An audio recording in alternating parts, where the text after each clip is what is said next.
YouTube world. How are y'all doing? Y'all doing all right? I'm Rhonda, and you're watching A Taste of Country, for those of you who don't know. I have gotten some new subscribers since yesterday. Thank you so much. I'm so grateful. And I'm grateful to all my subscribers, but thank you. I'm very appreciative. And if you haven't subscribed, please do so. I am trying so hard to build my channel. And if you could share and tell your family and your friends, that would mean even more, because it does help eventually. This evening, y'all, I'm going to be doing a southern meal. I'm going to do some southern fried pork chops. And I'm going to cook some carrots in the oven. I was going to cook them on the stove with some brown sugar and stuff, but I am trying to stay away from some things. And I'm trying to cut back on my seasoning because most of you know I'm having some stomach issues. So I have to be careful with that also. All right. So if you notice that I'm not putting enough seasoning in my food, that's why. All right. And I've got some potatoes that I've washed and rinsed 2 or 3 times that I've sliced for my mashed potatoes. And I'm going to make a couple of homemade biscuits. A lot of you have seen me make biscuits, but I'm not going to make but maybe 4 or 5. I'm not going to make a whole heap load of biscuits this evening. But since I've got some new subscribers, that would give y'all a reason, y'all, to hang out with me for a little while. For a spell, anyway. All right? So, let me get some oil in my skillet and get these potatoes in a pot, and I'll be right back. Hey, so for my pork chops, I've got some all-purpose flour here, and I've put some black pepper and some salt, some onion powder, and a little bit of this buttery steakhouse seasoning. I've never tried it, but I thought I'd give it a whirl. I know it's for steak, but I've seen people use it on other things, but I didn't put a whole lot. And then for my pork chops, I put salt and pepper and onion powder on those. And they're not too awful thin. I mean, they're pretty good size. And normally I will dip them in egg or buttermilk, but I'm just going to do a light batter. They don't have to be real crunchy tonight. Whew, y'all, I'm telling you, I am tired. Working in that basement, not sleeping.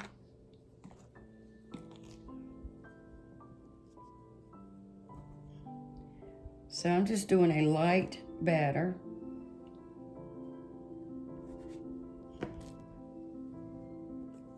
I hope y'all have had a wonderful day. A wonderful day.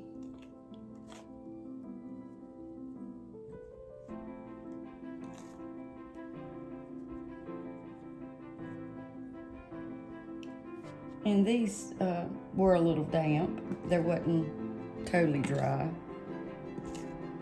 So I'll have a little crust on it, because I'm going to make a gravy with it anyway.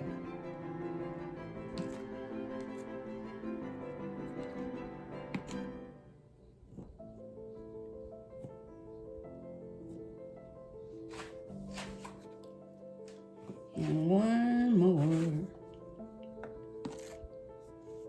But I have used egg. I've used a wet batter where you just put water and flour and some seasoning and dip them, fry them that way when you want them really, really crispy. And this is just a simple, light battered pork chop.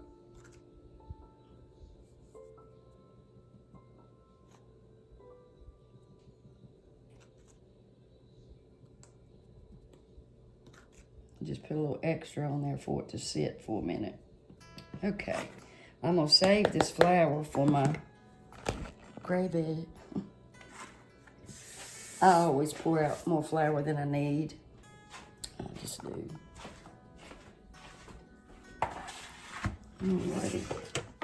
And since we're cooking the gravy, that flour is perfectly fine to use. Oh, wait a minute. I forgot something. I told y'all I'm tired. Okay. Now I've got 3 carrots that I've cut on the bias. I didn't cut them too awful thick because I didn't want them to take forever to cook. Now I need to preheat my oven.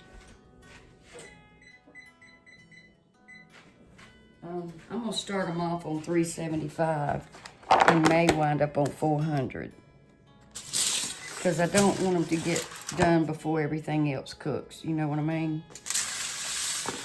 And I've got some avocado oil here and some salt and pepper. I've never used avocado oil. This is my first time trying it. I'm gonna hit it with some salt and some black pepper. We just want a simple roasted carrot and some avocado oil. And I'm gonna toss that around and get them coated. And they're gonna be delicious. Randy loves roasted carrots. This is plenty for both of us. Trying not to cook as much food. Okay, let me wash my hands. I'll be right back, y'all. Hey, so I'm gonna make some southern biscuits.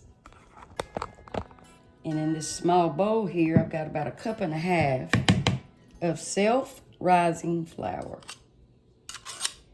And that's what you need.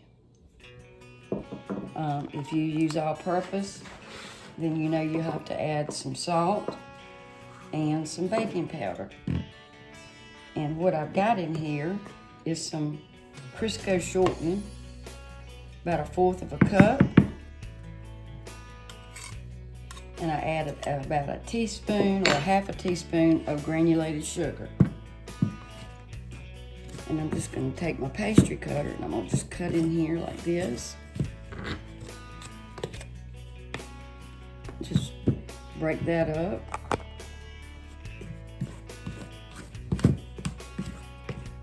This flour is making me sneeze.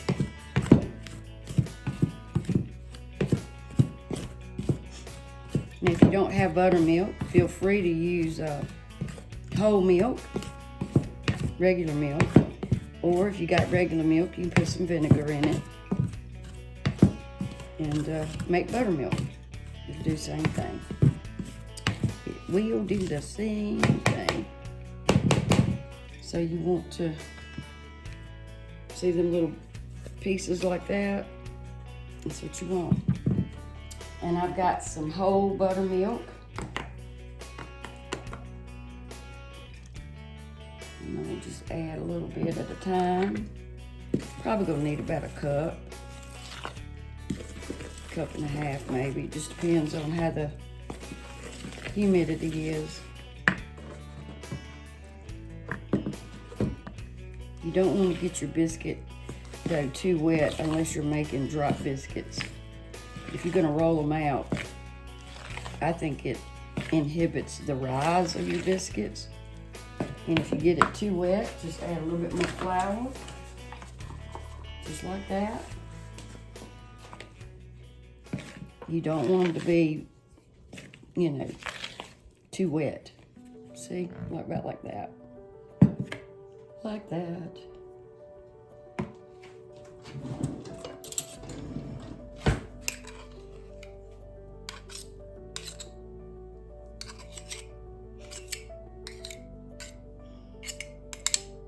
Okay. Oh, I could drink some of this buttermilk. I love it. I love it.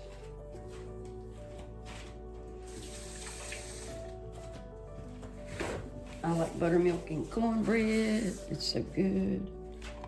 All right. It's getting dark early. Ugh. I feel like everything in here's dark. Sprinkle just a little flour on your mat there. Roll your sleeves up.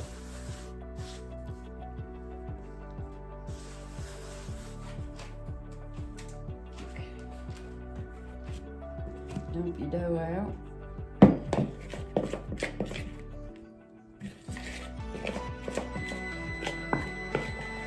Now I do not need my biscuit dough. The only time I need it is if I'm making dumplings or something that, or a loaf of bread or something like that. I just don't, because it will make it tough. You want, the lighter the hand, the lighter the biscuit. The lighter the hand, the lighter the biscuit. And all I do is I just push it together and then I press it out.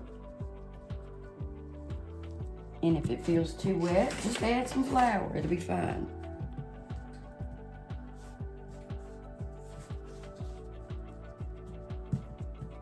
And the reason you want to keep your Crisco or your butter cold, I heard somebody today say, why do we need it cold?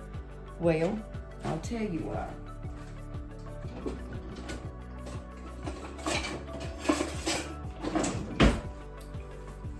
Because when that hot oven, by the way, you want your oven to 500. Yep, I said 500. It makes a big difference.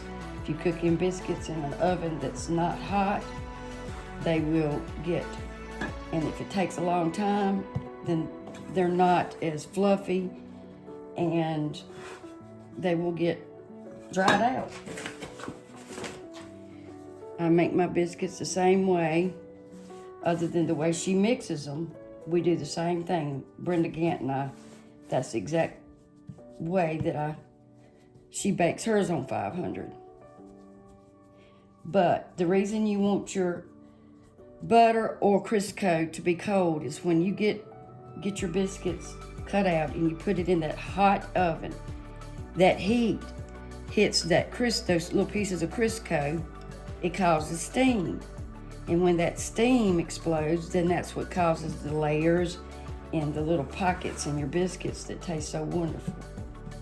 Now, if you're not going to put your biscuits in the oven right away, so like if you're making them ahead of time, put them in the refrigerator to keep it cold.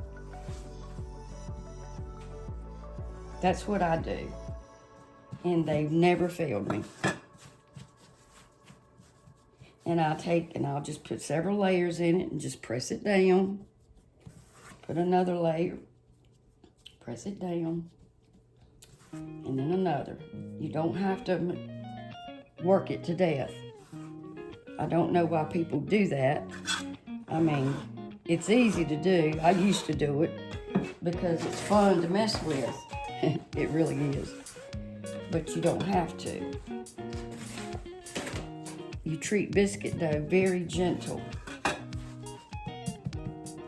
Now I think I've got enough layers in it, and I'm just going to start in the middle and just roll out. And you roll it out to, it's going to rise because this is self-rising flour. It's going to rise a little bit, but you roll it out to what you think that you want it to be.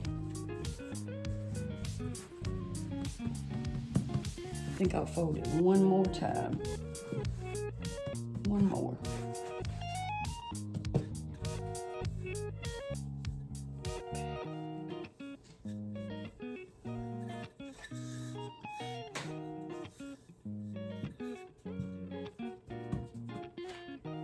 And use whatever size biscuit cutter you got. If you don't have one, you can use a can. Whatever you got. And I've got a parchment lined pan. You definitely want that. Or you grease it with some butter. Put your biscuits close together. They love company.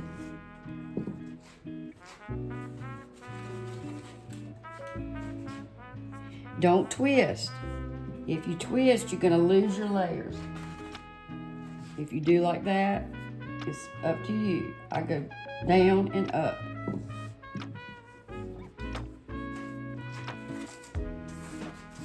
And then I'll just push this back together, fold it.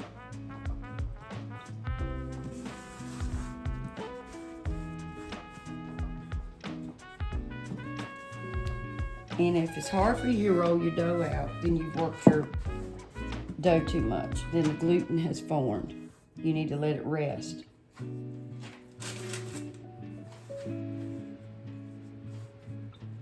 You don't want to overwork it. So once again, if you work it and you go to roll it out and it won't roll out and it's hard to roll out, walk away from it.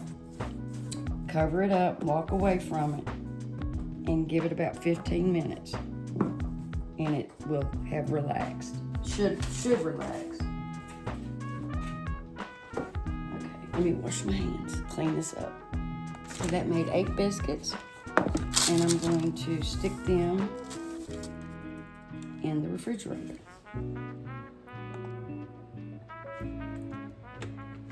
I've my potatoes over here. I sliced those as you've seen before, and I just put some salt in it because they were boiling. I always wait to put salt in anything. I wait until it comes to a boil because it will ruin your pot. It will cause a something white to get on the bottom of your pot. That's what happened to Randy's pots, I think. Plus, he used metal utensils on his too. All right, I've got a little bit of vegetable oil, probably a tablespoon and a half, not much. And I'm trying to heat this skillet up. I'm gonna drop a little flour right there, and that'll let me know what's going on. And I've got my carrots in the oven in 375 for probably 25-30 minutes.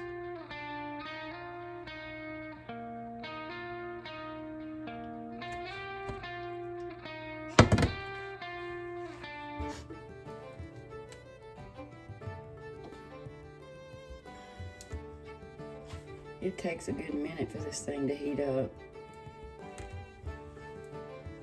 The reason I put more flour on the top part of my chop is so I can, like when it sits there for a few minutes, you know, some of the batter looks like it goes away. And I just kind of do that. And that helps out a lot.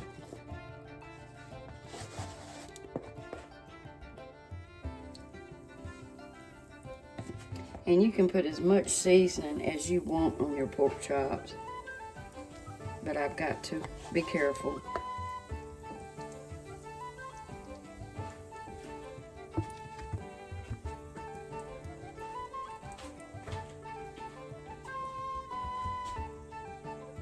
When my pork chops get done, and I'm not so concerned about it being any kind of contamination, I will wash these or switch them. But if I wash them, I'll use hot soapy water to kill any bacteria or anything.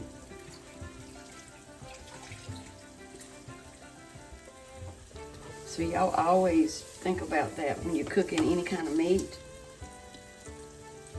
When you get ready to take it out of the pan or when it gets almost done, I would switch them. When it gets done enough that you don't have to worry about cross-contaminating.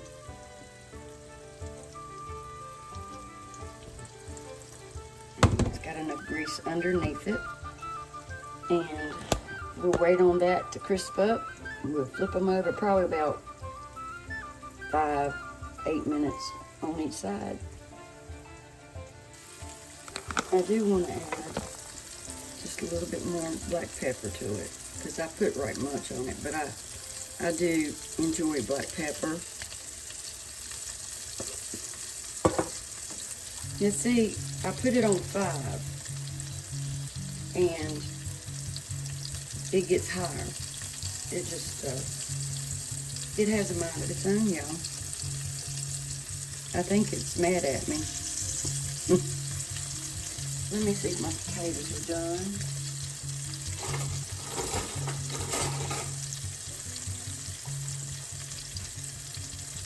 Not quite. Okay. Alrighty.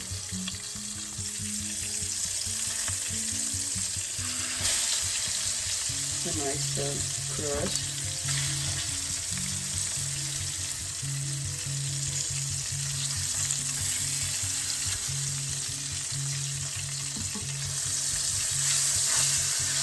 And you don't have to cook your pork chops to death. As long as it reaches, I think it's 172. Well, actually, you don't have to cook it to 172. I think it's, y'all tell me, I think it's 165. I'll have to check. Let me check, I'll be back. Well, I was wrong. You can eat these at 145. They're considered safe and done. But you can cook them to whatever temperature you want. But the longer you cook them, sometimes it will make them more tough. Come on, Taylor. Crank that, man.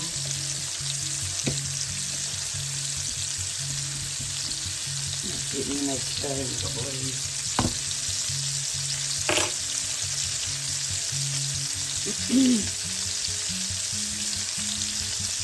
I'm gonna put my lid on it and, you know, leave it open a little bit, like that. Now, I chopped up a small onion in my chopper, which makes it look like a bunch. And I do want a little bit of onion. And my pork chops are almost done. And I'm just going to put some onion right here in the side of the pan and let that cook a little bit.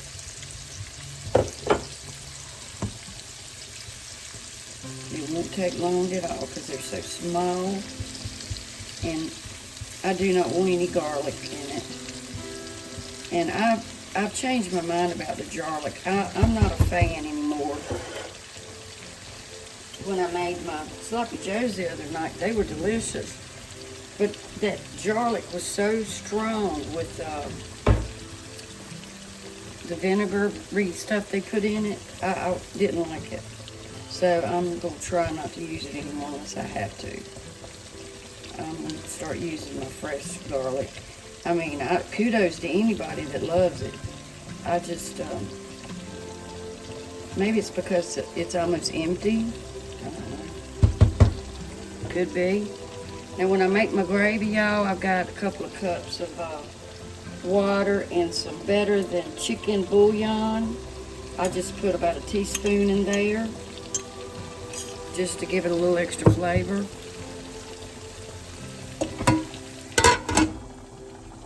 Just a little bit.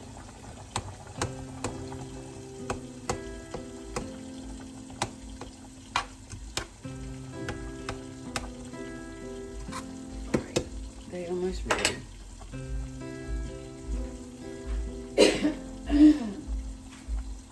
Okay.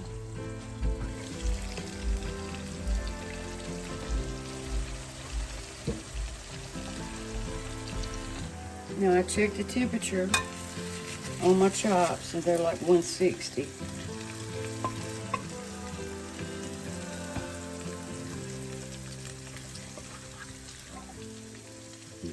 They smell wonderful.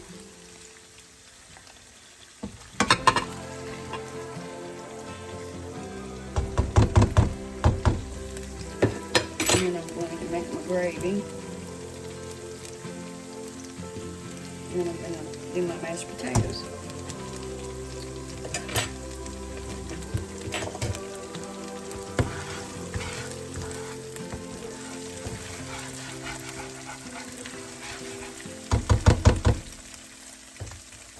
Now I have pretty much come to the conclusion that's probably 2 tablespoons of grease in here. So, what you want to do is add the same amount of flour as you do grease.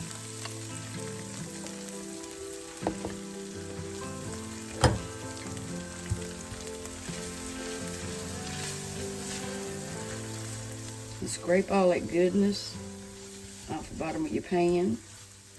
That's flavor, flavor, flavor.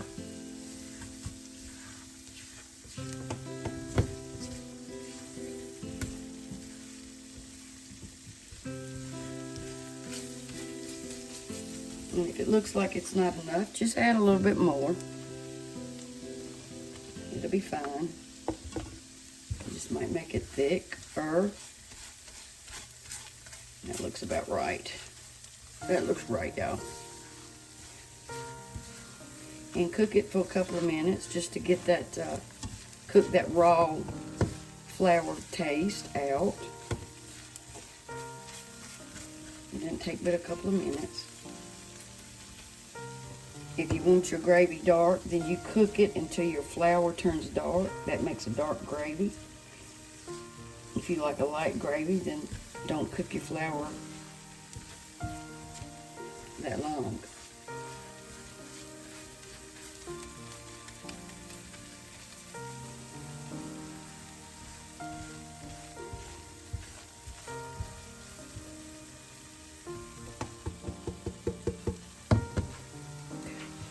And I'm going to add my water and broth, well, my broth pretty much.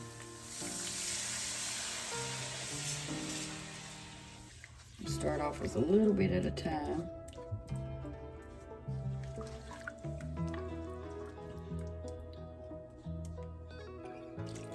We may have to add more, you just don't never know.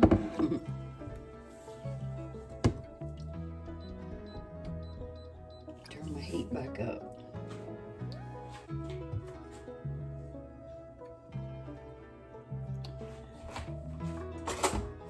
I washed this, and this has got silicone on it.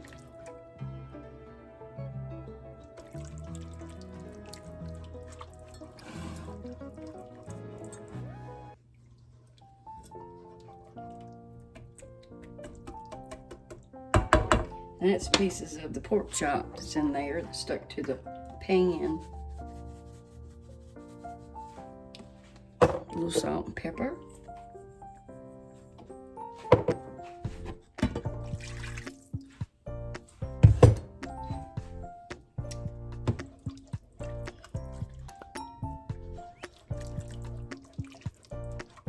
And using this whisk, or whisk, whatever you call them, will help break anything up that needs to be broke up,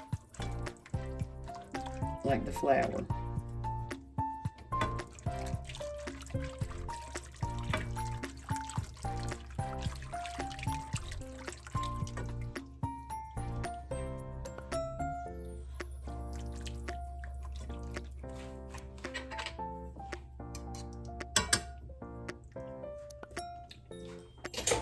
Perfect. It doesn't need enough salt, and it don't need any pepper. You can taste the seasoning from the pork chops. Oh, that's good.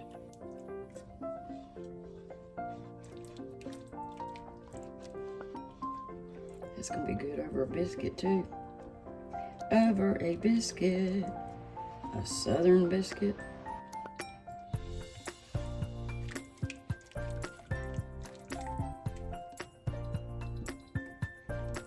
Alright, it's a going. So I took my carrots out, and they are tender. You can cook them ever how long you like. If you don't like them real tender, you can, cook them to your desiredness. Your desiredness. I may have to add a little bit more water to that. I don't know.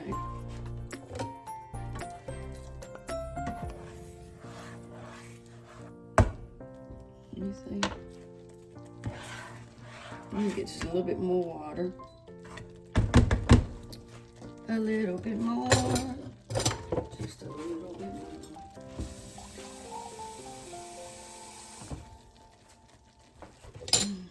Just about 2.5 cups of water.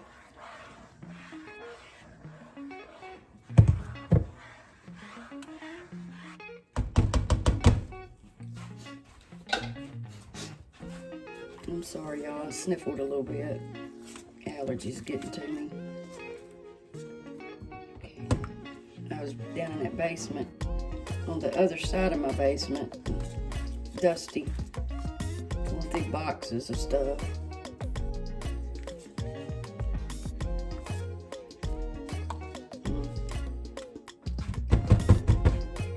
Now that's come to the boil and everything.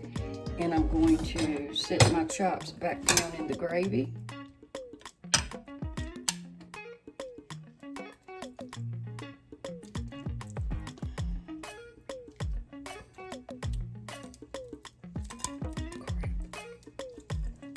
All right, drop everything now, along with any juices that's in this plate.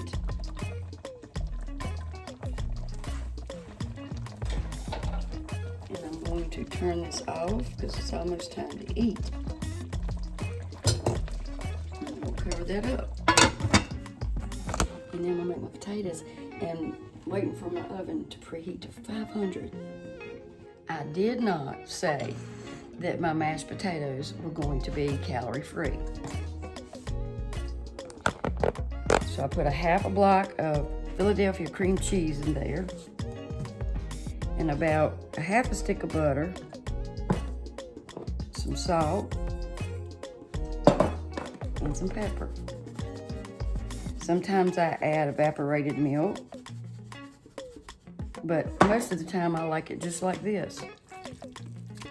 And I'm using this plastic potato masher. You can do it in your mixer if you want to, but I don't mind lumps. Some people don't like lumps.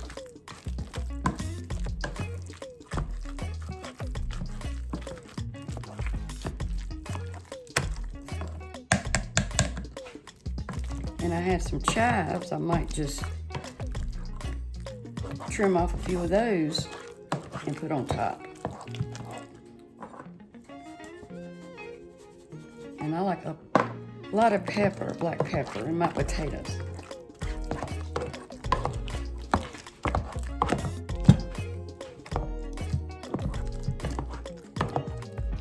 And this is not way too much. This is plenty for both of us. Sorry.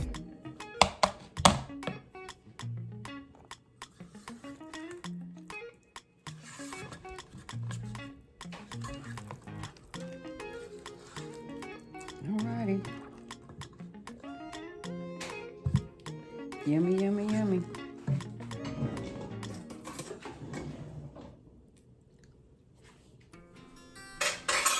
A little bit more butter. Needs it. And potatoes take a lot of salt, as y'all know. Alright, I'm gonna set this over there on the stove. If you've never tried sour cream in your mashed potatoes, you ought to give it a whirl. It's really good. If you don't have that, you can also use sour cream. Dinner is ready. Okay. Here are my southern pork chops and gravy. Here are my southern biscuits. Here are my carrots and my potatoes. Yummy. All right, guys, here's my food. This is my gravy, and my pork chop, my biscuit, carrots, and potatoes. I usually make them thicker than that, but I didn't let them drain long enough, but they're still good. They're still wonderful.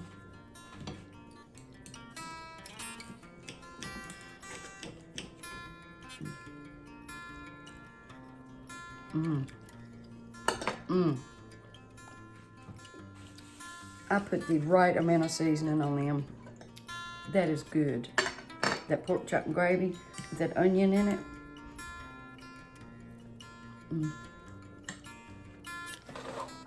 Goodness gracious. Look at that biscuit. See them layers?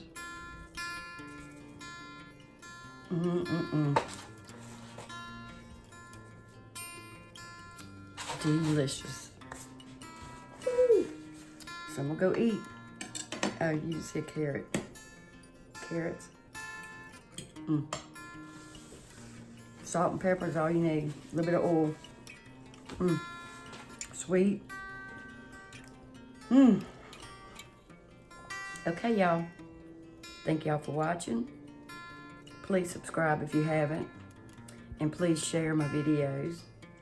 And I will see y'all again on A Taste of Country. I love y'all. God bless.